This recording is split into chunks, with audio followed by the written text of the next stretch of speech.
धाकड़ खबर बेखौफसमा बेबाक अंदाज।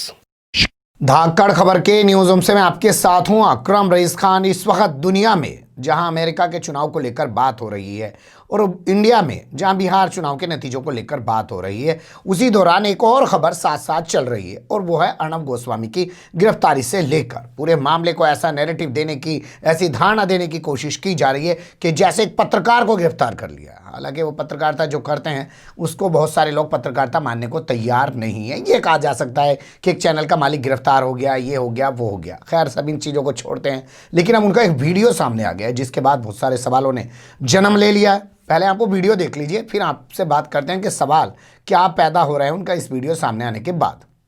हाँ, सुबह जेलर ने मुझे मारा और मैंने रिक्वेस्ट किया कि मुझे प्लीज बात करने दीजिए। बोला आपके कुछ नहीं बात करने देंगे। मैं भारत की जनता को कह रहा हूँ मेरे जान को खतरा है। इन्होंने कहा कोई लॉयर से बात नहीं होगी, कुछ नहीं होगी।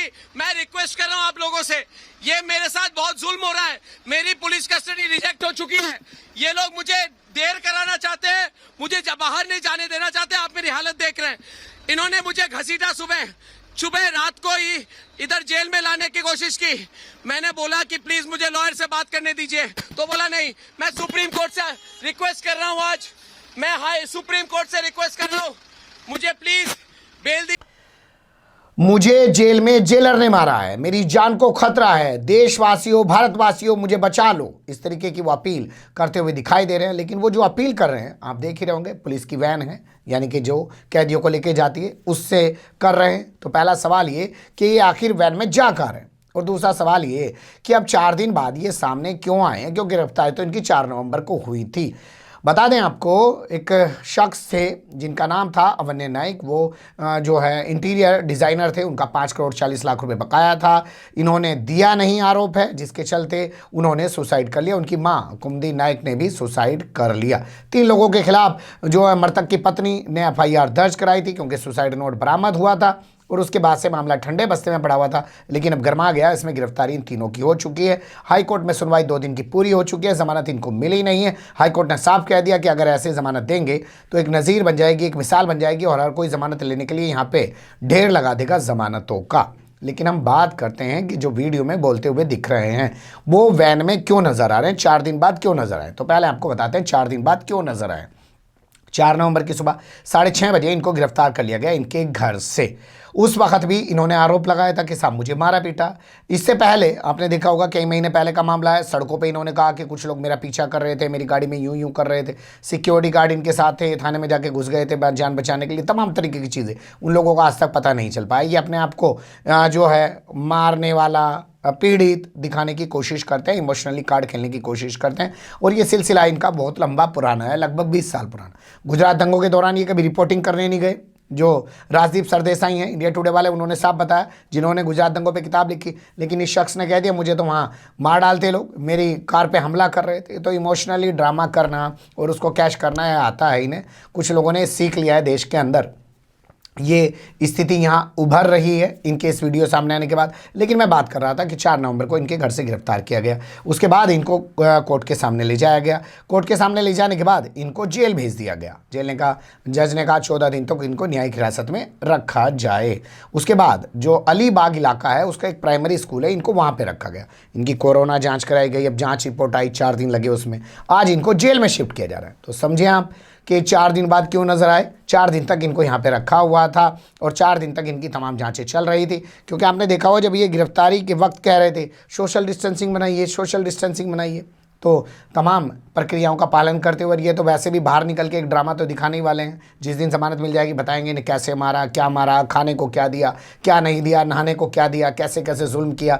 वही प्रज्ञा साध्वी वाला स्टाइल, मुझे यहाँ ले जाते थे, मुझे मारते थे, फिर वो हेमंत करकरे आता था, फिर वो मारता था, मैं बेहोश हो जाती थी, फिर दूसरा आता था, वो मुझे मारता था, फिर उसके बाद फिर मुझे जगाते थे, फिर मारते थे, रात बार भर पीटते रहते थे।